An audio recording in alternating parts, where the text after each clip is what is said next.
Welcome to KPL academy. మన UPSC CDS previous questions video సిరీస్లో భాగంగా ఈరోజు క్లాస్ 12 అండి, పాలిటీ సబ్జెక్ట్.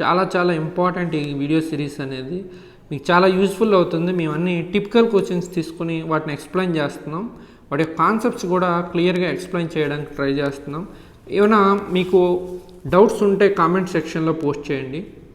సో ఇక్కడ ఫస్ట్ క్వశ్చన్ చూసేసరికి, which of the following statements regarding the fundamental duties contained in the constitution of India are correct? అంటే ప్రాథమిక విధులకు సంబంధించి రాజ్యాంగంలో కింది ఇచ్చిన అంశాల్లో ఏవి కరెక్టు అని అడుగుతున్నాడండి. ఫస్ట్ వచ్చేసరికి, fundamental duties can be enforced through writ jurisdiction. అంటే ఫండమెంటల్ డ్యూటీస్ని కంపల్సరీగా, ఎన్ఫోర్స్మెంట్ అంటే కంపల్సరీ అన్నట్టు, రిట్ జ్యురిడిక్షన్ ద్వారా దీన్ని ఎన్ఫోర్స్ చేస్తారు అంది.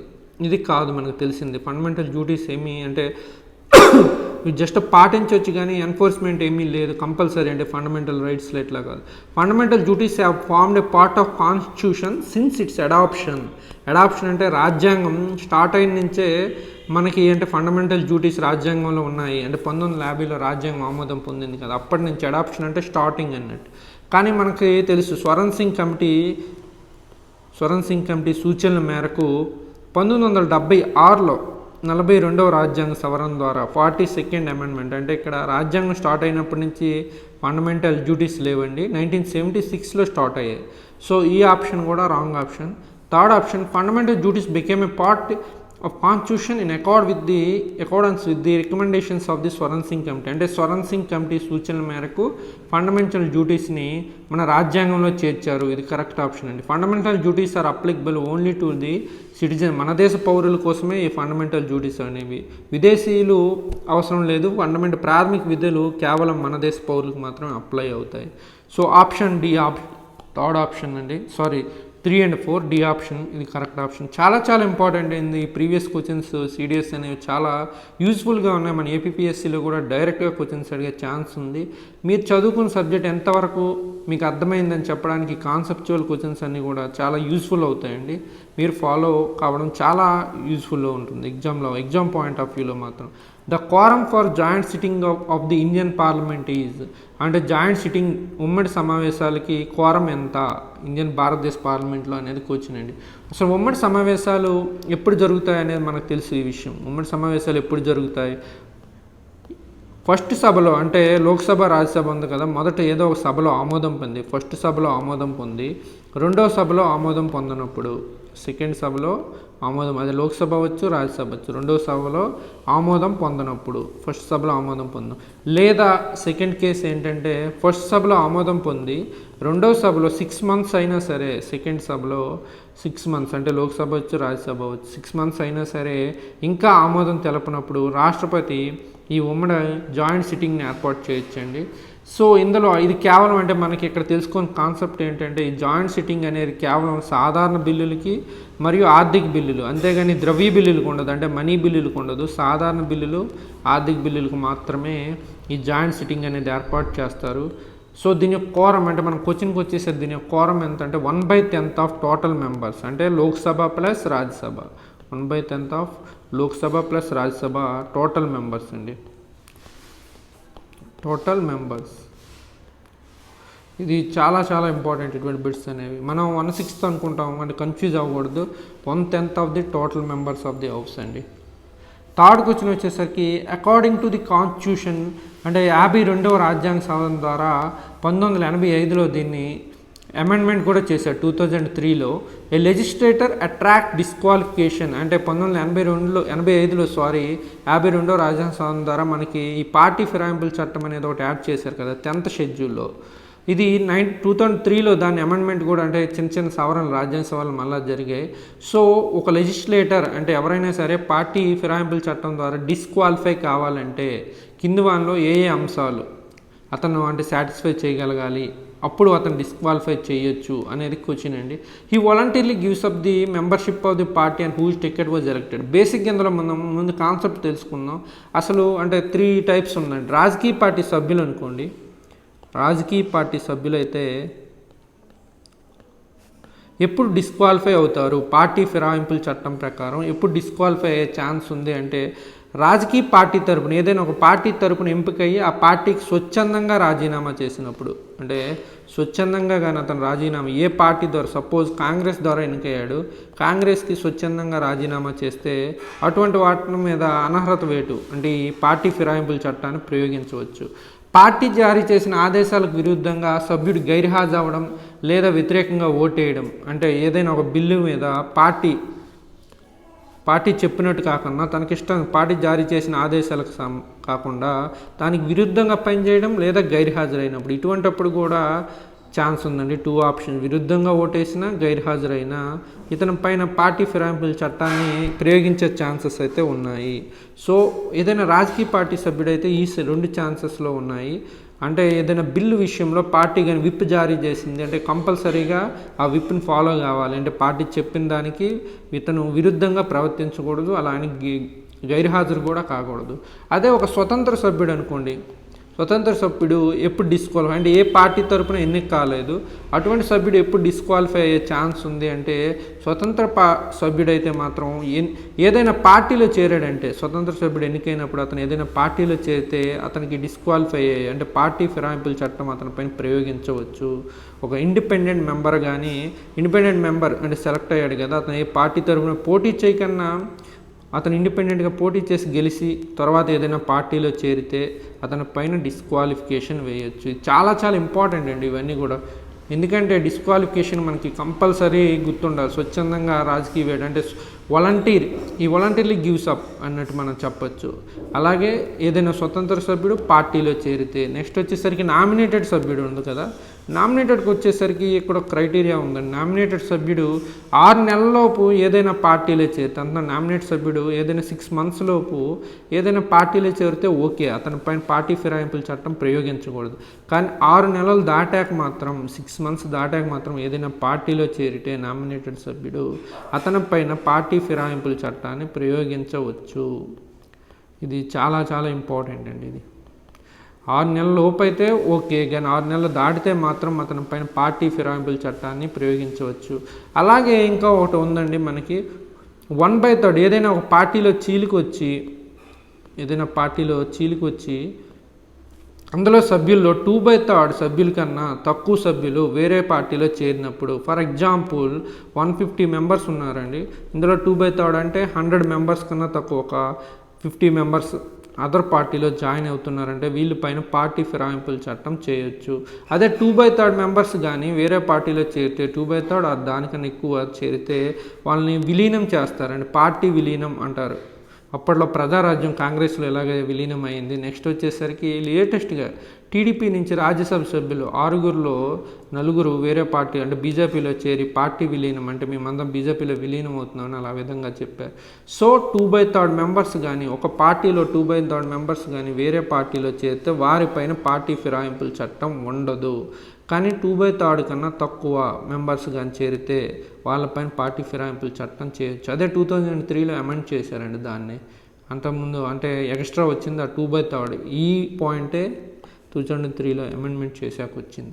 సో ఇక్కడ మనం ఆప్షన్స్ చూస్తే, ఎందుకంటే కాన్సెప్ట్ అనేది చాలా చాలా ఇంపార్టెంట్. ఈ కాన్సెప్ట్ అనేది అసలు పార్టీ ఫిరాయింపుల చట్టం ఎప్పుడు ప్రయోగిస్తారంటే రాజకీయ పార్టీ సభ్యులకు ఓ విధంగా ఉంటుంది, నెక్స్ట్ స్వతంత్ర సభ్యులు ఇండిపెండెంట్ మెంబర్స్కి ఒకలా ఉంటుంది, నామినేటెడ్ మెంబర్స్కి ఒకలా ఉంటుంది, గ్రూప్గా వేరే పార్టీలో చేరితే దానికి ఒకలా ఉంటుంది పార్టీ ఫిరాయింపులు.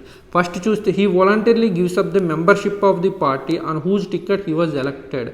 అంటే అతను ఏ పార్టీ తరపున పోటీ చేసి గెలుపొందాడో ఆ పార్టీని వాలంటీర్ స్వచ్ఛందంగా వదిలేసినప్పుడు అతనిపైన డిస్క్వాలిఫికేషన్ వేయచ్చు. మనం చెప్పుకుంది అదే కదా, రాజకీయ పార్టీ సభ్యుడు ఏ పార్టీ తప్పును ఎలక్ట్ అయ్యి ఆ పార్టీని స్వచ్ఛందంగా కానీ వదిలేస్తే రాజకీయంగా వేట్ వేయచ్చు, అంటే పార్టీ ఫిరాయింపుల చట్టాన్ని ప్రయోగించి. He votes or abstains from voting contrary to any direction issued by his political party. అతను ఏ పార్టీకి చెందినవాడైతే ఆ పార్టీ చెప్పిన దానికి విరుద్ధంగా ఓటేసినా, voting contrary to any direction issued by or abstains అంటే గైర్హాజరైనా అప్పుడు కూడా అతని పైన పార్టీ ఫిరాయింపుల చట్టాన్ని ప్రయోగించవచ్చు. As a result of split అంటే పార్టీలో చీలికి వచ్చి <1/3 of members formed a new group or party in the house. చెప్పాను కదా 2/3 members అయితే విలీనానికి ఆస్కారం ఉంది, కానీ 2/3 కానీ తక్కువ ఉంటే మాత్రం వాళ్ళపైన కంపల్సరీ పార్టీ ఫిరాయింపుల చట్టాన్ని ప్రయోగించవచ్చు. A member who has been elected as independent member joins any political party, చెప్పే కదా, స్వతంత్ర పార్టీ సభ్యుడు ఏదైనా పార్టీలో చేరితే మాత్రం అతని పైన కంపల్సరీ పార్టీ ఫిరాయింపుల చట్టాన్ని ప్రయోగించవచ్చు. అంటే 4 ఆప్షన్లు కరెక్టే. దీంతోపాటు ఎక్స్ట్రా ఏంటంటే ఒక నామినేటెడ్ సభ్యుడు 6 నెలల్లో ఏదైనా పార్టీలో చేరితే ఓకే, కానీ 6 నెలలు దాటాక మాత్రం కొత్త పార్టీ అంటే ఏదైనా కాంగ్రెస్ నామినేటెడ్ మెంబర్ కానీ ఒక కాంగ్రెస్, బీజేపీ, వైఎస్ఆర్, టీడీపీలో జాయిన్ అయ్యాడంటే మాత్రం అతని పైన మాత్రం పార్టీ ఫిరాయింపుల చట్టాన్ని 6 months దాటితే, ఇది ఎందుకు మరి ఆ క్రైటీరియా పెట్టారో తెలియదు, కానీ ఇది అంటే డిఫరెన్స్ అంటే ఒక రకంగా మనం డిస్క్రిప్టివ్లో కూడా స్వతంత్ర సభ్యులకి నామినేటెడ్ సభ్యుల మధ్య వివక్ష చూపుతున్నారని మనం ఓ పాయింట్ డిస్క్రిప్టివ్లో రాయొచ్చు దాన్ని. సో ఆప్షన్ వచ్చేసరికి డి, ఆల్ ఆఫ్ దీస్. ఇది కంపల్సరీ ఇంపార్టెంట్ టాపిక్ అండి. చాలా పార్టీ ఫిరాయింపుల చట్టాన్ని ఎప్పుడు ప్రయోగించవచ్చు, మనకు రాజకీయ పార్టీ సభ్యులకి ఎప్పుడు, స్వతంత్ర సభ్యులకి ఎప్పుడు, నామినేటెడ్ మెంబర్స్కి ఎప్పుడు అనేది చాలా important. Which one of the following state does not have an Vidhan Parishad, అంటే కింద వాళ్ళలో మనకి ఈ శాసనసభ కాకుండా సెకండ్ ఉంది కదండి శాసన మండలి లేని రాష్ట్రం ఏది? శాసన మండలి ఇప్పుడు ప్రజెంట్ అయితే 6 states ఉన్నాయండి మన ఇండియాలో. గుర్తుపెట్టుకోవాలి, ఇటువంటి క్వశ్చన్స్ ఏపీఎస్సీలో అడుగుతాడు. ఏంటంటే బీహార్కు ఉంది, ఆంధ్రప్రదేశ్, తెలంగాణ, కర్ణాటక, నెక్స్ట్ వచ్చేసరికి Maharashtra, last one Uttar Pradesh. So which one of the following state does not have అన్ విధాన పరిషత్, శాసన మండలి లేని రాష్ట్రం ఏది అంటే ఈ 3 ఉంది, బీహార్, మహారాష్ట్ర, ఉత్తరప్రదేశ్. తమిళనాడు లేదు. సో ఆప్షన్ వచ్చేసరికి సి ఆప్షన్. గుర్తుపెట్టుకోవాలండి, 6 states కూడా చాలా యూస్ఫుల్ ఉంటుంది మీకు. నెక్స్ట్ వచ్చేసరికి which one of the following fundamental right is also available to foreign on Indian soil, అంటే విదేశీయులకు కూడా అప్లై అయ్యే, అంటే విదేశీయులకు కూడా ఉన్న ప్రాథమిక హక్కు ఏది కింది వానిలో? మనం ఆల్రెడీ ఈ టాపిక్ని డిస్కస్ చేసాం. ఆర్టికల్ 19లో ఉన్నవన్నీ కూడా, ఆర్టికల్ 19 అంటే వాక్ స్వాతంత్ర హక్కు అంటారు కదా తెలుగులో. ఈ వాక్ స్వాతంత్ర హక్కులో ఉన్నవి కూడా ఫ్రీడమ్ టు స్పీచ్, ఇవన్నీ కూడా భారతీయులకు మాత్రమే, భారతీయ పౌరులకు మాత్రమే. విదేశీయులకున్న ఫండమెంటల్ రైట్ ఏంటంటే జీవించే హక్కు, ఆర్టికల్ 21 అండి. జీవించే హక్కు భారతీయ పౌరులతో పాటు ఎవరికైనా ఉండాల్సిందే కదా, విదేశీ పౌరులకు కూడా ఉంటుంది. ఇది ఆర్టికల్ 21. ఇక్కడ చూస్తే డైరెక్ట్గా మనం which one of the following ఇది కంపల్సరీ చాలా ఇంపార్టెంట్. ఫండమెంటల్ రైట్స్ కేవలం భారతీయ పౌరులకు వర్తించే ఫండమెంటల్ రైట్స్ ఏవి, భారతీయులతో పాటు విదేశీయులకు కూడా వర్తించే ఫండమెంటల్ రైట్స్ ఏవి అనేవి అంటే మనం ఈ విధంగా నేర్చుకోవడం, అంటే ప్రతి బిట్ నుంచి ఏంటంటే కాన్సెప్ట్స్ అనేది నేర్చుకోవాలి. ఎటువంటి క్వశ్చన్స్ వచ్చే ఛాన్స్ ఉంది ఇక్కడ, జస్ట్ ఈ క్వశ్చన్ కోసమే కాదు, మీరు క్వశ్చన్తో పాటు ఏ విధంగా చదవాలని ఒక ఐడియా తెచ్చుకోవచ్చు. ఇప్పుడు ఈ క్వశ్చన్ బట్టి మనం ఫండమెంటల్ ప్రాథమిక హక్కులు చదివేటప్పుడు ఏంటంటే ప్రాథమిక హక్కుల్లో కేవలం భారతీయులకు ఉన్న హక్కులేవి, అట్లా కాకుండా భారతీయులతో పాటు విదేశీయులకు కూడా భారతదేశం సాయిల్ మీద అంటే భారతదేశంలో ఉండే ఫండమెంటల్ రైట్స్ ఏమి. ఇక్కడ చూస్తే prohibition on discrimination on grounds of religion, race, caste, sex, ఇది కంపల్సరీ, ఇది ఓన్లీ భారతీయ పౌరులకి. ఇక్కడికి వచ్చేసరికి డైరెక్ట్గా మనం చెప్పొచ్చు సి ఆప్షన్ అండి. Protection of life and personal liberty according to procedure established by law, ఇది సి ఆప్షన్ అండి. రిమైనింగ్ అన్నీ కూడా మనకి భారతీయ పౌరులకు మాత్రమే ఉన్నవి. రిమైనింగ్ ఫండమెంటల్ రైట్స్ అన్నీ కూడా మనం చూస్తే టు ప్రాక్టీస్ ఎనీ ప్రొఫెషన్ అటుకి, ఇది ఆర్టికల్ 19 కిందకు వస్తుంది ఇది. సో రిమైనింగ్ అన్నీ కూడా సో ఆప్షన్ సి. అలా గుర్తుపెట్టుకోవాలి మనం కాన్సెప్ట్స్ ఏ విధంగా మనకు అడిగే ఛాన్సెస్ ఉంది. ఫండమెంటల్ రైట్స్ అనేటప్పుడు ఎటువంటి క్వశ్చన్స్ అడుగుతున్నాడు, ఫండమెంటల్ ప్రాథమిక హక్కులు చదివేటప్పుడు ఈ క్వశ్చన్స్ నుంచి మనం ఏ విధంగా చదవాలని ఒక ఐడియాని తెచ్చుకుంటే చాలా యూస్ఫుల్ ఉంటుంది. నెక్స్ట్ వన్ వచ్చేసరికి పౌరసత్వం గురించి అండి. ఇది చాలా ఇంపార్టెంట్ టాపిక్ ఇది. A person who was born on 26th January 26, 1951 in Rangoon అంటే మయన్మార్ అండి. whose father was a citizen of India by birth at the time of his birth is deemed to be an Indian citizen by descent అన్నాడండి. Next వచ్చేసరికి second option a person who was born on July 1, 1988 in Itanagar whose mother is a citizen of India at the time of his birth but the father was not is deemed to be citizen of India by birth. ఇక్కడ 2 options ఇచ్చాడు. దీన్ని తెలుసుకునే ముందు అసలు భారతదేశంలో పౌరసత్వం ఏ విధంగా వస్తుంది అనే కాన్సెప్ట్ మనం చాలా క్లియర్గా తెలుసుకోవాలి. ఇది చాలా యూస్ఫుల్ అండ్ ఇంపార్టెంట్ టాపిక్. ఇది పౌరసత్వం భారతదేశంలో 5 typesగా వస్తుందండి, 5 రకాలుగా. ఫస్ట్ వన్ వచ్చేసరికి పుట్టుక ద్వారా బై బార్న్ రావచ్చు. అంటే దానికి కొన్ని కండిషన్స్ ఉన్నాయి, ప్రతిదీ కూడా మనం డిస్కస్ చేద్దాం. వారసత్వం ద్వారా అంటే బై డీసెంట్ అంటారు కదా, వారసత్వం ద్వారా ఇంగ్లీష్లో decent and descent. Next registration అంటే కొన్ని సంవత్సరాలు భారతదేశంలో ఉండడం. నెక్స్ట్ సాజీకృత అంటే బై న్యాచురలైజేషన్ సాజీకృతం, లేదా భూభాగం విలీనం, ఏదైనా భూభాగాన్ని విలీనం చేసేటప్పుడు కూడా మనకి వచ్చే ఛాన్స్ ఉంది, అంటే పౌరసత్వం మనం ఆ భూభాగంలో ఉంటే. ఇలా ఇండియాలో టోటల్గా 5 టైప్స్గా వస్తుందండి సిటిజన్షిప్ అనేది. మనకి ఇక్కడికి వచ్చిన బిట్ చూసే ముందు ఈ 2 కాన్సెప్ట్ల మీద ఫుల్ క్లారిటీ ఉండాలి. పుట్టుక ద్వారా అంటే బై బర్త్ వచ్చేది ఏంటి, బై డిసెంట్ వచ్చేది ఏంటి అనేది మనం చాలా క్లియర్గా తెలుసుకోవాలి. పుట్టుక ద్వారా వచ్చేది ఏంటి అనేది ఇక్కడ చూస్తే అంటే తల్లిదండ్రులు జాతీయతతో అంటే వాళ్ళు ఇండియన్సా కాదా, అంటే బై బర్త్ వచ్చేటప్పుడు వాళ్ళు ఇండియన్సా కాదా అనే క్రైటీరియా ఎప్పుడు తీసుకున్నారు, ఎప్పుడు తీసుకోలేదు. ఒకవేళ ఎవరైనా సరే ఒక పౌరుడు 26 జనవరి 1950 నుంచి 1 జూలై 1987 కన్నా ముందు, అంటే 1 జూలై 1987 కన్నా ముందు 26 జనవరి 1950 నుంచి ఈ మధ్యలో పుట్టుంటే అతనికి ఏంటంటే డైరెక్ట్గా భారతీయుడికి వచ్చేస్తుందండి. డైరెక్ట్గా అంటే వాళ్ళ యొక్క తల్లిదండ్రుల జాతీయత సంబంధం, తల్లిదండ్రులు ఎవరైనా సరే అంటే అతను అమెరికన్ అవ్వచ్చు లేకపోతే బ్రిటన్ అవ్వచ్చు, ఇద్దరు కూడా పేరెంట్స్ ఇద్దరు కూడా జాతీయతతో సంబంధం లేకుండా వాళ్ళు ఇండియన్సే అవ్వాల్సిన అవసరం లేదు. ఇది చాలా చాలా ఇంపార్టెంట్ ఈ కాన్సెప్ట్ అనేది. తల్లిదండ్రుల జాతీయత సంబంధం లేకుండా 26 జనవరి 1950 నుంచి 1 జూలై 1987 కన్నా ముందు ఇండియాలో జన్మించినట్లయితే ఒక పౌరుడు అతనికి డైరెక్ట్గా పౌరసత్వం అనేది వచ్చేస్తుంది. అందులో సెకండ్ కండిషన్ ఏంటంటే 1 జూలై 1987 నుంచి లేదా అంటే 1 జూలై 1987 నాడు అంటే ఇక్కడి నుంచి స్టార్ట్ అయ్యి తర్వాత అంటే 3 డిసెంబర్ 2004 వరకు అంటే ఇది సెకండ్ కండిషన్ కింద వస్తుంది. 1 జూలై 1987 తర్వాత ఇండియాలో కానీ జన్మించినట్లయితే, ఇండియాలో జన్మిస్తే మనం ఇక్కడ గుర్తుపెట్టుకోవాల్సింది ఏంటంటే కంపల్సరీగా అతని తల్లిదండ్రుల్లో ఎవరో ఒకరు అప్పటికి భారతీయుడై ఉండాలి. పేరెంట్స్ ఇద్దరిలో ఎవరో ఒక్కరైనా చాలు, తల్లిదండ్రుల్లో ఎవరో ఒకరైతే మాత్రం కంపల్సరీ అట్లీస్ట్ వన్ భారతీయుడై ఉండాలి, భారతీయ పౌరుడై ఉండాలి, ఇండియన్ సిటిజన్షిప్ కలిగి ఉండాలి. ఇది కంపల్సరీ అండి, ఇది ఇంపార్టెంట్. ఇది మీరు కానీ 26/1950 నుంచి 1 జూలై 1987 కన్నా ముందు పుడితే మీ తల్లిదండ్రుల జాతీయతో సంబంధం ఉండదు, బై బర్త్ మీకు వచ్చేస్తుంది పౌరసత్వం. అలా కాకుండా 1 జూలై 1987 నుంచి కానీ మీరు జన్మించినట్లయితే, అప్పటి నుంచి తర్వాత కాలంలో జన్మించినట్లయితే మీ తల్లిదండ్రులు ఎవరో ఒకరు ఇండియన్ సిటిజన్షిప్ అయితేనే మీకు ఇండియన్ సిటిజన్షిప్ వస్తుంది. ఇక్కడ ఇది బై బర్త్, ఇది కండిషన్ అండి. ఇక్కడ మనం చూస్తే ఒక option, a person who was born on July 1, 1988 in ఇటానగర్లో అంటే అరుణాచల్ ప్రదేశ్ ఇటానగర్ ఉంది కదండి, అరుణాచల్ ప్రదేశ్ ఇటానగర్లో ఒక పర్సన్ జన్మించాడు. ఇప్పుడు 1 1988 అంటే ఇక్కడ సెకండ్ కండిషన్ 1 జూలై 1987 తర్వాత జన్మించాడు. So whose mother is citizenship of India అంటే ఇతను జన్మించే సమయానికి అతని తల్లి భారతీయ పౌరురాలు at the time of his birth, but the father was not, is deemed to be citizen of India by birth. అంటే అతను తల్లి సిటిజన్షిప్ ఉంది కదండి ఇండియా, తండ్రి లేకపోయినా సరే ఎవరో ఒకరు అట్లీస్ట్ వన్ ఇండియన్ సిటిజన్షిప్ ఉంటే చాలు. 1 జూలై 1987 తర్వాత నువ్వు ఇండియాలో జన్మిస్తే. సో ఇక్కడ ఈ ఆప్షన్ అనేది రైట్ ఆప్షన్. అలా కాకుండా ఇంకో అంటే సెకండ్ వన్ వారసత్వం ద్వారా వచ్చేటప్పుడు, ఇది చాలా ఇంపార్టెంట్ కాన్సెప్ట్స్ అండి. డెసెంట్ అంటారు కదా, వారసత్వం ద్వారా వచ్చేటప్పుడు ఇవి కంపల్సరీ మనం నేర్చుకోవాలి.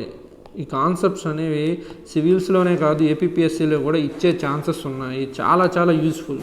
బై డిసెంట్ నీకు రావాలి అంటే వారసత్వం ద్వారా నీకు పౌరసత్వం రావాలి అంటే 26 జాన్ 1950 నుంచి డిసెంబర్ 10, 1992 ముందుగా నువ్వు జన్మించినట్లయితే 26, ఇది ఫస్ట్ కండిషన్, 26 జనవరి 1950 నుంచి డిసెంబర్ 10, 1992 భారతదేశం అవతల భారత్లో కాకుండా బయట జన్మించినట్లయితే, భారత్లో కాకుండా బయట జన్మించినట్లయితే నువ్వు అంటే ఏ అమెరికాలోనో లేకపోతే శ్రీలంకలోనో లేకపోతే ఏ బ్రిటన్లోనో జన్మించినట్లయితే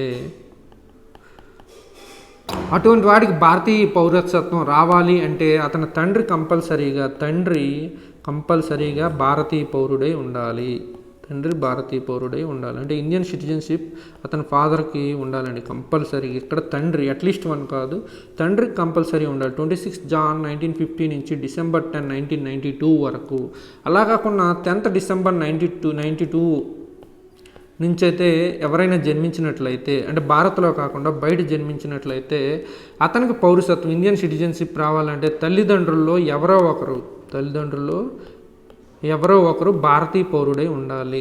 అట్లీస్ట్ వన్. ఇక్కడ వచ్చేసరికి 10th డిసెంబర్ 1992 నుంచి. ఈ డేట్స్ కూడా గుర్తుపెట్టుకోవాలండి.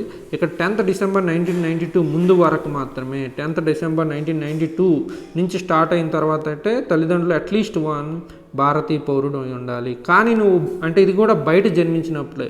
ఈ 2 కేసెస్ కూడా ఒక వ్యక్తి బయట జన్మించినప్పుడు ఈ 2 కేసెస్ అప్లై అవుతాయి. భారత్లో కాకుండా బయట జన్మించినట్లయితే తండ్రి భారతీయ పౌరుడు ఎప్పుడు ఉంటే వస్తుంది 26 జనవరి 1950 నుంచి డిసెంబర్ 10 1992 ముందు వరకు ఒక వ్యక్తి అంటే భారత్ కాకుండా బయట జన్మిస్తే తండ్రికి భారతీయ పౌరసత్వం ఉంటే పిల్లవాడికి కంపల్సరీగా వచ్చేస్తుంది. అలా కాకుండా 10th డిసెంబర్ 1992 నుంచి అయితే తల్లిదండ్రుల్లో ఎవరికో ఒకరు భారతీయ పౌరసత్వం ఉన్న పిల్లవాడు బయట జన్మించినా సరే అతనికి భారతీయ పౌరసత్వం వస్తుంది. ఇంకా 3 కేసెస్ ఉన్నాయి. మనకి ఈ బిట్కి వచ్చేసరికి ఈ కేసులు ఈ 2 గురించి ఇచ్చాడు. మనం బై బర్త్ చూసాం, బై డిసెంట్ అంటే వారసత్వం. A person who was born on January 26 1951 అంటే ఫస్ట్ కేసులో పడ్డాడండి వారసత్వంలో. 26 జనవరి 1950 నుంచి డిసెంబర్ 10 1992. ఇన్ రంగూన్ అంటే మయన్మార్ రంగూన్ ఇది. Whose father was citizen of India by birth అంటే ఇతను జన్మించే సమయానికి ఇతని యొక్క తండ్రి భారతీయ పౌరసత్వం ఉంది. At the time of his birth ఈ deemed to be Indian citizen by descent అంటే ఇతనికి వారసత్వం ద్వారా వచ్చేస్తుంది. రైట్ ఆప్షన్ అండి. ఎందుకంటే తండ్రికి కానీ భారతీయ పౌరసత్వం ఉంటే 26 జనవరి 1950 నుంచి డిసెంబర్ 10 1992 కానీ భారత్లో కాకుండా బయట జన్మించినా సరే డైరెక్ట్గా వచ్చేస్తుంది. సో ఇక్కడ బయట జన్మించినా సరే తండ్రికి ఉంది కాబట్టి వచ్చేస్తుంది. చాలా చాలా ఇంపార్టెంట్ బిట్ అండి ఇది. చాలా యూస్ఫుల్ బిట్ కూడా. మన కాన్సెప్ట్స్ అన్ని రివైజ్ చేసి కూడా పనికి వస్తుంది. So option C correct option అండి. చాలా యూస్ఫుల్ అండి ఇది. నెక్స్ట్ వచ్చేసరికి who among the following was elected unopposedly అంటే పోటీ లేకుండా కింద వాన్లో ఏ రాష్ట్రపతి గెలిచాడు అంటే ఇది చాలా మనకి డైరెక్ట్ క్వశ్చన్స్ అండి ఇవి. నీలం సంజీవ్ రెడ్డి గారు గెలిచారు. ఇటువంటి బిట్స్ గుర్తుపెట్టుకోవాలి మనం. ఇది ఏంటంటే ఏబిపిఎస్ఎల్ ఇట్లాంటి బిట్స్ అట్రాక్ట్ అవుతారు ఎగ్జామినర్ అనేవాడు paper setter. The function of Proton speaker is to మనం ప్రోటోన్ స్పీకర్ గురించి ఆల్రెడీ ఒకసారి డిస్కస్ చేసామండి. ఇతను అంటే స్పీకర్ని ఎలక్షన్ చేసే వరకు ఎవరినో ఒకరిని ఆనవాయితీగా సీనియర్ని అంటే పార్లమెంట్ అనేది ఫస్ట్ టైం సమావేశాలు జరిగినప్పుడు ఎవరో ఒకరు అధ్యక్షత వహించాలి కదా, అతన్నే ప్రోటోన్ స్పీకర్ అంటారు. అతన్ని సెలెక్ట్ చేసి స్పీకర్ ఎన్నికయ్యే వరకు కూడా ఇతను ఉంచుతారు. ఇతను ఏం చేస్తాడంటే swear members and hold charge till a speaker is elected. ఇది కరెక్ట్ ఆప్షన్ అండి. అంటే సభ్యులందరి చేత ప్రమాణ స్వీకారాలు చేయిస్తాడు స్పీకర్ ఎలక్ట్ అయ్యే వరకు కూడా. ఇతను అంటే రెగ్యులర్ స్పీకర్ ఎలక్ట్ అయ్యే వరకు. ఇది కరెక్ట్ ఆప్షన్. ఇది మనం ఆల్రెడీ దీని గురించి కాన్సెప్ట్ ఎక్స్ప్లెయిన్ చేసాం. అందుకు మీరు ఒకసారి అది డీటెయిల్స్ చూసుకోండి. లాస్ట్ ప్రీవియస్ బిట్స్లో మన వీడియో సిరీస్లోనే ఉంటుంది. ప్రోటోన్ స్పీకర్ అంటే ఇంకెవరో కాదు, స్పీకర్ కన్నా ముందు అంటే స్పీకర్ని ఎన్నికయ్యే వరకు కూడా ఫస్ట్ టైం పార్లమెంటు అంటే కొత్తగా ఎన్నికైన పార్లమెంట్ ఫస్ట్ టైం ఎలక్షన్ అంటే మీటింగ్ జరిగేటప్పుడు ఈ ప్రోటోన్ స్పీకర్ని సెలెక్ట్ చేస్తారు. ఇతని యొక్క మెయిన్ డ్యూటీ అందరి మెంబర్స్ చేత ప్రమాణ స్వీకారం చేయించడం until a regular speaker is elected. So C option అండి. If the prime minister is member of Rajya Sabha అంటే మన మన్మోహన్ సింగ్ గారు ప్రైమ్ మినిస్టర్ కానీ రాజ్యసభ మెంబర్ అయితే కింద వాన్లో ఏది he has to get elected to Lok Sabha with in 6 months. అవసరం లేదండి. పార్లమెంట్లో సభ్యుడైతే సరే అదే లోక్సభ రాజ్యసభలో సభ్యుడైతే అయిపోతుంది. ఎందుకంటే మన మన్మోహన్ సింగ్ గారే ఎగ్జాంపుల్. అతను టోటల్ 2 periodsలో కూడా అతను పదవీ కాలం రాజ్యసభలోనే ఉన్నాడు. అతను he can declare the government policies only in Rajya Sabha. ఇది కూడా రాంగ్ ఆప్షన్ అండి.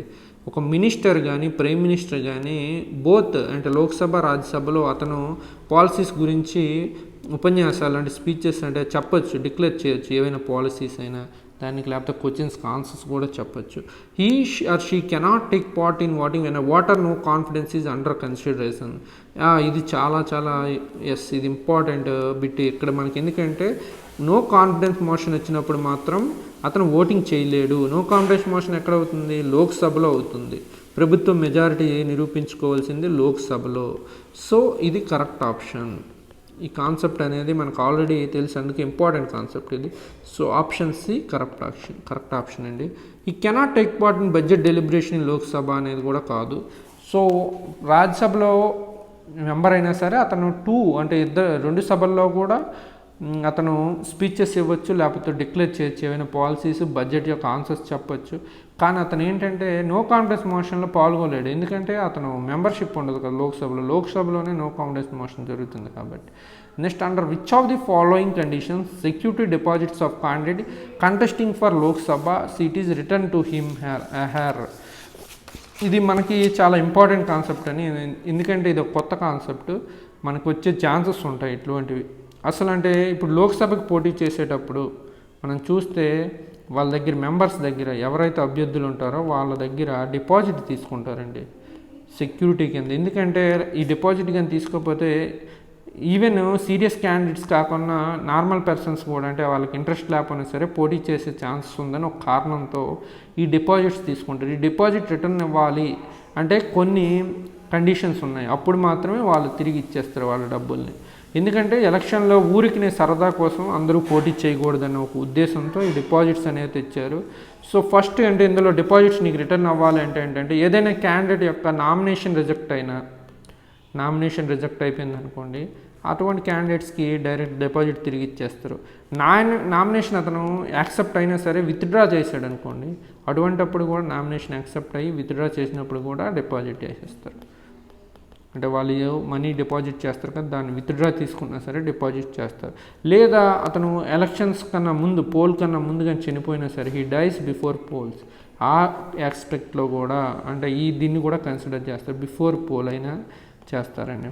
లేదా ఇతను ఎలక్షన్లో గెలిచినా సరే హీ ఎలక్టెడ్, అంటే ఈ కండిషన్ కింద దానిలో సబ్ క్లాజ్గా చెప్పుకోవచ్చు. ఇంకా ఏంటంటే ఇతను సెలెక్ట్ అవ్వలేదు కానీ టోటల్ ఓట్స్లో 1/6 ఓట్స్ కన్నా ఎక్కువ పోల్ అయితే చాలండి. మోర్ దాన్ 1/6 ఓట్స్ అంటే గ్రేటర్ దాన్ 1/6 ఓట్స్, అంటే టోటల్ ఓట్స్ ఎన్ని ఉన్నాయో అందులో అతనికి 1/6 ఓట్స్ కన్నా ఎక్కువ ఓట్లు వచ్చినా సరే అతని యొక్క డిపాజిట్ని తిరిగి ఇచ్చేస్తారు. అందుకే మనం న్యూస్లో చూస్తాం, కొన్ని పార్టీలు, ఒక పార్టీ 200 సీట్లలో డిపాజిట్లు కోల్పోవడం అంటే ఆ మొత్తం నియోజకవర్గంలో ఓట్లు ఉంటే ఆ ఓట్లలో 100 ఓట్లు ఉంటే 100 ఓట్లలో 1/6 ఓట్స్ కన్నా తక్కువ వచ్చాయి అనేది అక్కడ కాన్సెప్ట్ అనేది. ఇక్కడ మనకు అర్థమైంది కదా, ఇది ఒక యూస్ఫుల్ కాన్సెప్ట్. ఎందుకంటే మన ఏపీఎస్సీలు ఇంతవరకు ఇటువంటి క్వశ్చన్స్ అడగలేదు, అడిగే ఛాన్సెస్ ఉన్నాయి. సో యూస్ఫుల్ అండి. ఇక్కడ చూస్తే ఆప్షన్స్ మనం చూసాం కదా, డిపాజిట్ ఎప్పుడు తిరిగేస్తుంది. The nomination made by the candidate is found to be invalid, చెప్పాను కదా, నామినేషన్ రిజెక్ట్ అయితే ఇచ్చేస్తారు deposit. The candidates has withdrawn his nomination even though it is found, అతను కానీ నామినేషన్ యాక్సెప్ట్ అయింది కానీ విత్డ్రా చేసుకున్నా ఇచ్చేస్తారు. The candidate lost the polls but the secured 1/6 the total number of votes polled in that election. ఈ ఛాన్స్లో గెలుస్తారు. So option D, all of these అండి. ఇది చాలా చాలా యూస్ఫుల్ అండ్ ఇంపార్టెంట్ బిట్ అండి, ఇది గుర్తుపెట్టుకోవాలి. Consider the following statements with respect to CAG. He shall be only removed by from office in like and ground on the judge of supreme court. CAG గురించి కొన్ని చెప్పాడు, అవి మనం అంటే గుర్తుపెట్టుకోవాలి. ప్రతి ఒక్క CAG, election commissioner, supreme court judge, వీళ్ళ యొక్క రిమూవల్ ఎలా ఉంటుంది అంటే ఈ కాన్సెప్ట్ మనం ఇక్కడ తెలుసుకోవాల్సింది. ఈ రాజ్యాంగబద్ధ సంస్థలో ఉన్న సభ్యులు, యూపీఎస్సీ చేయే మెంబర్స్, వీళ్ళని ఎలా తొలగిస్తారు అనేది ప్రతిదీ కూడా మనం గుర్తుపెట్టుకుంటే అటువంటి క్వశ్చన్స్ వచ్చే ఛాన్సెస్ ఎక్కువ ఎగ్జామ్లో ఉన్నాయి. సిఎస్జీ మెంబర్ని రిమూవ్ చేయాలి అంటే ఎలా రిమూవ్ చేస్తారంటే రాష్ట్రపతి నియమిస్తాడు, కానీ ఇతన్ని నియమించడం అయితే రాష్ట్రపతి నియమిస్తాడు, కానీ తొలగించే ప్రక్రియలో సుప్రీంకోర్టు న్యాయమూర్తిని ఏ విధంగా తొలగిస్తారో సుప్రీంకోర్టు న్యాయమూర్తిని తొలగించే ప్రక్రియే అవలంబిస్తారు ఇక్కడ కూడా. సో సుప్రీంకోర్టు న్యాయమూర్తిని తొలగించే ప్రక్రియ, జడ్జిని తొలగించే ప్రక్రియ. సో కరెక్ట్ ఆప్షన్ అండి ఫస్ట్ ఆప్షన్ అనేది. మన సుప్రీంకోర్టు న్యాయమూర్తిని తొలగించే ప్రక్రియ తెలుసుకో, లోక్సభ రాజ్యసభలో 2/3 మెజార్టీ ఆమోదిస్తేనే 2 సభల్లో కూడా అప్పుడు తొలగించడానికి ఆస్కారం ఉంటుంది. నెక్స్ట్ వచ్చేసరి ఈ shall not be eligible for, ఇది కూడా ఇంపార్టెంట్ అంటే చాలా లాస్ట్ టైం కూడా ఎవరినో అంటే ఎలక్షన్ కమిషన్, యూపీఎస్సీ మెంబర్స్ ఇలా అడుగుతూ ఉంటుంది. ఈ shall not be eligible for further office అంటే ఒకసారి అతని పదవీకాలం ముగిశాక వేరే ప్రభుత్వ పదవులు ఏవి చేపట్టకూడదు, గవర్నమెంట్ ఆఫీస్లో పదవులు అంటే అదే దీని meaning. He shall not be eligible for further office either under the government of India or under the government of any state after he has ceased to hold his office. ఒకసారి అతని పదవీకాలం ముగిశాక government of India అనే government of any state యొక్క పదవులు, ఏ పదవులు కూడా అతను స్వీకరించరాదు. ఇది కరెక్ట్ ఆప్షన్ అండి కాగ్లోకి వచ్చేసరికి. సో మనం ఇది గుర్తుపెట్టుకోవాలి, ప్రతి ఒక్కరు కూడా పదవులు చేపట్టచ్చా లేదా. ఆల్రెడీ వచ్చింది యూపీఎస్సీ మెంబర్స్ గురించి, వాళ్ళు కూడా చేపట్టకూడదు. అలాగే ఎలక్షన్ కమిషన్ మెంబర్స్ చేపట్టచ్చా, సుప్రీంకోర్టు జడ్జెస్ చేపట్టచ్చా, చేపట్టకూడదు. ఇలా ప్రతి ఒక్కరిని మనం ఒక టేబుల్ వేసుకొని ఉంచుకుంటే చాలా యూస్ఫుల్ అవుతుంది. కాన్సెప్ట్ అనేది ఇక్కడ అలాగే మనం డెవలప్ చేసుకోవాలి. ప్రతిదీ కూడా ప్రతి బిట్ నుంచి కూడా మనం నేర్చుకోవాల్సింది అదే. అంతేగాని ఓన్లీ ఆ బిట్ అనే కాదు పర్పస్. ఆ బిట్ ద్వారా మనం ఎంత అంటే తిరిగి రివైవ్ చేసుకోవచ్చు. మనం పేపర్ టెక్స్ట్ బుక్ చదివే విధానాన్ని కూడా మార్చేస్తున్నాయి ఈ బిట్స్ అనేవి. మన కాన్సెప్ట్ ఎంత డెప్త్గా అర్థం చేసుకుంటే ఈ బిట్స్ అంత యూస్ఫుల్గా, అంటే మనకి క్లియర్గా ఈ బిట్స్ ఆన్సర్ చేయగలిగితే మీరు కాన్సెప్ట్లు క్లియర్గా అర్థం చేసుకున్నట్టు. The constitution amendment act mentions of the, మనకి 74th రాజ్యాంగ సవరణ ఉంది కదా, 74 రాజ్యాంగ సవరణ మున్సిపాలిటీల గురించి. సో ఈ రాజ్యాంగ సవరణ ద్వారా కింద వాళ్ళు ఏమి అంటే మెన్షన్ చేశారు. 74 రాజ్యాంగ సవరణ మనకు తెలుసు. మున్సిపాలిటీ అధికారాలు, పదవీ కాలం, ఆర్థిక సంఘం గురించి. మున్సిపాలిటీల అధికారాలు, పదవీ కాలం, అలాగే ఆర్థిక సంఘం. ఇక్కడ స్టేట్ ఫైనాన్స్ కమిషన్ గురించి కూడా 74th రాజ్యాంగ సవరణలో మెన్షన్ చేస్తారు. So functions of the state finance commission. Next వచ్చేసరికి in India the right to freedom of speech and expression ఉంది కదండి, దానికి లిమిటేషన్స్ ఏంటి, ఏ గ్రౌండ్స్ మీద మనం వాటిని అంటే freedom of speech and expression restrict చేయొచ్చు. దీనికి టోటల్గా freedom of speech and expression restrict చేసేయడానికి 8 రకాల ఉన్నాయండి. ఫ్రీడమ్ ఆఫ్ స్పీచ్ అండ్ ఎక్స్ప్రెషన్ని రిస్ట్రిక్ట్ చేసేవి 8 టైప్స్ మనకి అంటే క్రైటీరియాస్ ఉన్నాయి. అందులో ఏంటంటే ఫస్ట్ వన్ మనం చూసుకుంటే సెక్యూరిటీ ఆఫ్ స్టేట్ అంటే రాజ్య భద్రత. తెలుగులో అంటే ఫ్రీడమ్, తెలుగులో ఏం లేదు బిట్ తర్జుమా ఏంటంటే freedom of speech and expression యొక్క పరిమితులు ఏంటి, freedom of speech and expression మీద పరిమితులు విధించడానికి ఏ అంశాలను పరిగణలో తీసుకోవాలి. ఫస్ట్ వన్ ఈ సెక్యూరిటీ ఆఫ్ స్టేట్ అండి. Second one friendly relations with, security of state అంటే తెలుగులో రాజ్య భద్రత. Second one friendly relations with foreign state, అంటే ఇతర దేశాలతో మన ఫ్రెండ్లీ రిలేషన్స్ కోసం కూడా friendly relations with foreign states. ఈ 8 కూడా మనం గుర్తుపెట్టుకోవాలండి, friendly relations with foreign states. Next మనం చూసుకుంటే పబ్లిక్ ఆర్డర్ అండి. పబ్లిక్ ఆర్డర్ థర్డ్ వన్ వచ్చేసరికి పబ్లిక్ ఆర్డర్. ఫోర్త్ వన్ వచ్చేసరికి డీసెన్సీ అండ్ మొరాలిటీ. ఇది ఫోర్త్ వన్. నెక్స్ట్ వచ్చేసరికి contempt of court. Next defamation అండి, next incitement to offence. Defamation అంటే మనకు తెలుసు ఎలాగును. కాంటెంప్ట్ ఆఫ్ కోర్ట్ అంటే కోర్టు ధిక్కారం. డిఫమేషన్ అంటే డిఫమేషన్ వేస్తామని ప్రతి ఒక్కరు ఈ మధ్యన స్టార్ట్ అవుతున్నారు కదా, అది. నెక్స్ట్ వచ్చేసరికి ఇన్సైట్మెంట్ టు అఫెన్స్, ఏదైనా ఒక రాంగ్ చేయడానికి, అఫెన్స్ అంటే నేరం అనేటట్టు, నేరం చేయడానికి ఇన్సైట్ చేయడం అంటే రెచ్చగొట్టడం, నేరం కోసం రెచ్చగొట్టడం. లేదా sovereignty and integrity of state, సార్వభౌమత్వం అండ్ సమగ్రత అన్నట్టు, సార్వభౌమనిటీ అండ్ ఇంటిగ్రిటీ ఆఫ్ స్టేట్. టోటల్గా 8 కండిషన్స్ ఇవి గుర్తుపెట్టుకోవాలి, 8 కూడా. సెక్యూరిటీ ఆఫ్ స్టేట్ అంటే రాజ్య భద్రత, friendly relations with foreign states, public order శాంతి భద్రతలు, decency and morality and contempt of court, defamation, incitement to offence, sovereignty and integrity of state. ఇక్కడ చూస్తే మనం sovereignty and integrity of India ఇది కరెక్టే, కాంటెంప్ట్ ఆఫ్ కోర్ట్ కరెక్టే, friendly relations with foreign states ఇది కూడా, ప్రొటెక్షన్ ఆఫ్ మైనారిటీస్ ఇది లేదండి, మైనారిటీస్ని రక్షించడం కోసం ఫ్రీడమ్ ఆఫ్ స్పీచ్లో ఏమీ పరిమితులు విధించక్కర్లేదు. So option A correct option అండి. చాలా చాలా యూస్ఫుల్, అన్నీ కూడా మంచి కాన్సెప్చువల్ క్వశ్చన్స్. మీరు ఎంత ఫాలో అయితే మీకు ఎగ్జామ్స్లో అంత యూజ్ ఉంటుంది. నెక్స్ట్ వచ్చేసరికి which one of the following statements regarding judiciary in India is not correct, అంటే ఇండియన్ జ్యుడిషియరీలో కింద వాళ్ళలో ఏది కరెక్ట్ కాదు అనేది మనం చూసుకుంటే, ఈ జిల్లా కోర్ట్స్ గురించి ఇచ్చాడు. జిల్లా కోర్టులు మనం ఒకసారి గుర్తుపెట్టుకుంటే ఏంటంటే, హైకోర్టు కింద జిల్లా మరియు సెషన్స్ జడ్జి కోర్టు ఉంటుంది కదా, జిల్లాలో ఇది హైయెస్ట్ కోర్ట్, జిల్లా మరియు సెషన్స్ జడ్జి కోర్టు. దీనిలో 2 టైప్స్ ఉంటాయండి, అంటే క్రిమినల్, సివిల్ 2 టైప్స్ కోర్టులు ఉంటాయి, సివిల్, క్రిమినల్. సివిల్ వచ్చేసరికి సివిల్లో ఏంటంటే దిగువ జడ్జిల కోర్టు, నెక్స్ట్ మున్సిఫ్ కోర్టు, దిగువ జడ్జిల కోర్టు, నెక్స్ట్ వన్ మున్సిఫ్ కోర్టు. ఇది అన్నిటికన్నా కిందండి మున్సిఫ్ కోర్ట్ అనేది సివిల్ వివాదాల్లో, కేవలం సివిల్ వివాదాల్లోనే.